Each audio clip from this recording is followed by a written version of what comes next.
જય શ્રી કૃષ્ણ। આજે હું તમને એક અલગ સ્ટાઇલના શક્કરપારાની રીત શીખવાડું છું, જેનું નામ છે મકઈના શક્કરપારા।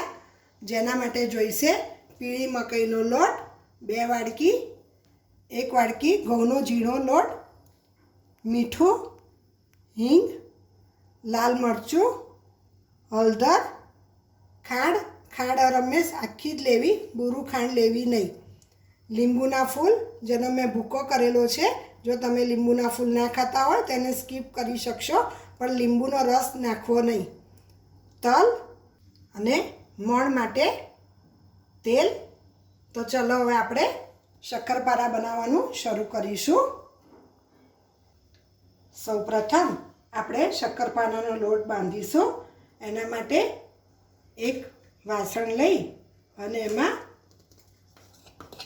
2 વાડકી મકઈનો લોટ નાખીશું।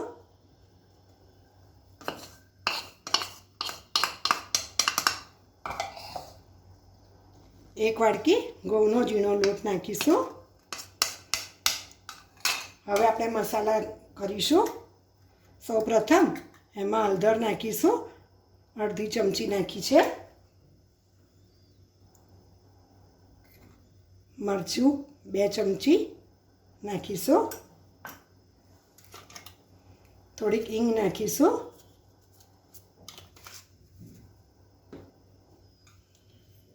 જરૂર મુજબનું મીઠું નાખીશું। લગભગ મેં 2 ચમચી મીઠું લીધું છે। તમે તમારા સ્વાદ મુજબ મીઠું નાખી શકો છો। ખાંડ નાની 3 ચમચી લીધી છે।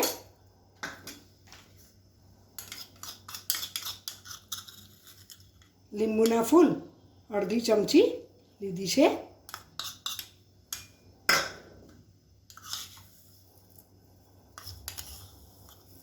તલ 3 નાની ચમચી લીધી છે।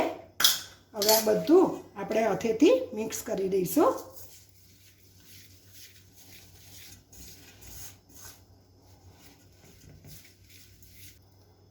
જો હવે આ લોટની જોડે મેં બધો મસાલો હાથથી ભેગો કરી દીધો છે। હવે આપણે એમાં મોણ નાખીશું।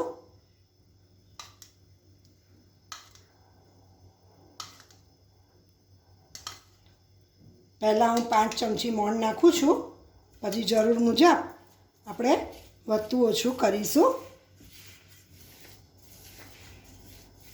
આમાં અતિશય મોણ નાખવું નહીં।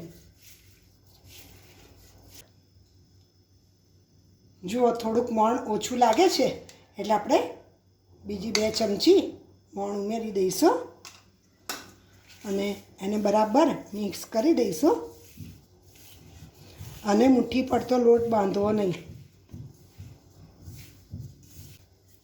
જો હવે આ મોણ સાથે લોટ મિક્સ થઈ ગયો છે। હવે આપણે થોડું થોડું પાણી લઈ અને એને લોટ તૈયાર કરીશું।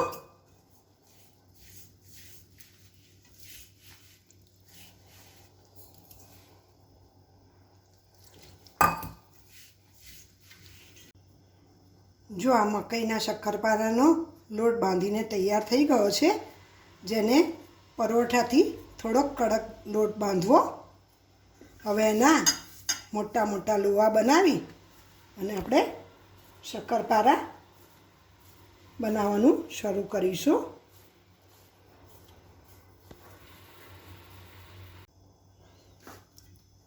જો આ લોટના મેં બધા લુવા કરી અને તૈયાર કર્યા છે। જો એક વસ્તુનું ધ્યાન રાખવું કે જ્યારે પણ આ લોટ બાંધી દઈએ ફરી તરત જ એના શક્કરપારા કરવા માંડવા, નહીંતર એ આંગળી જોડે ચોંટવાની શક્યતા પણ રહે છે અને ઢીલો પણ પડવા માંડે છે। હવે એમાંથી એક લુવો લઈ અને આપણે શક્કરપારા વણવાનું ચાલુ કરીશું। અને એક બાજુ આપણે ગેસ ઉપર તેલ મૂકી અને એને ગરમ થવા દઈશું। હર હંમેશ આ શક્કરપારાનો લોટ આપણે વણતી વખતે ઘઉંનું લોટનું અટામણ લઈને જ વણવું, નહીંતર આંગળીમાં ચોંટી જશે।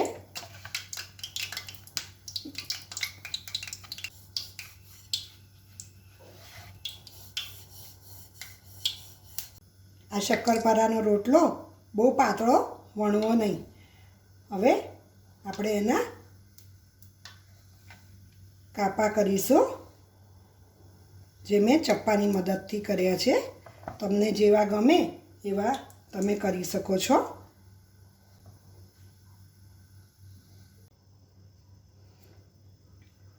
જો આ બહુ જાડા નહીં અને બહુ પાતળા નહીં એવા વણવા. બહુ પાતળા વણશો તો તેલમાં નાખશો તો બળી જશે, અને બહુ જાડા રાખશો તો વચ્ચેથી કાચા પણ રહેવાની શક્યતા રહે છે. એટલે હંમેશ આવા જ વણવા. હવે આપણે થોડુંક તેલ ચેક કરી લઈશું. તેલ પણ ગરમ થઈ ગયું છે. ધીમો તાપ રાખી અને આપણે શક્કરપારાના પીસીસ અંદર નાખીશું.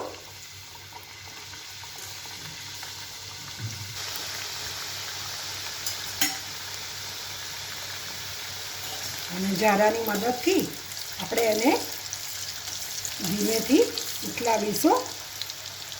હવે નાખ્યા પછી થોડોક ગેસ મીડિયમ કરી દેવો.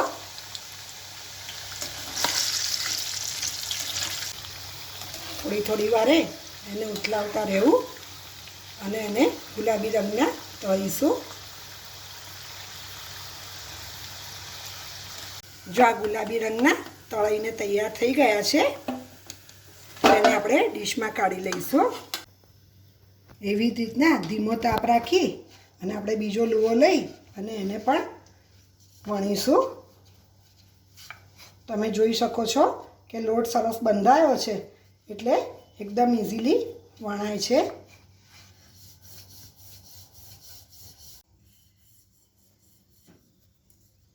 હંમેશા શક્કરપારાનો રોટલો વણતી વખતે એને હાથેથી જ ગોળ ગોળ ફેરવવો.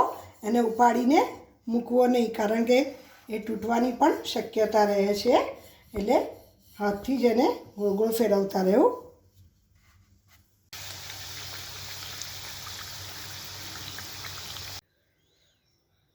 જો આ શક્કરપારા તળીને તૈયાર થઈ ગયા છે.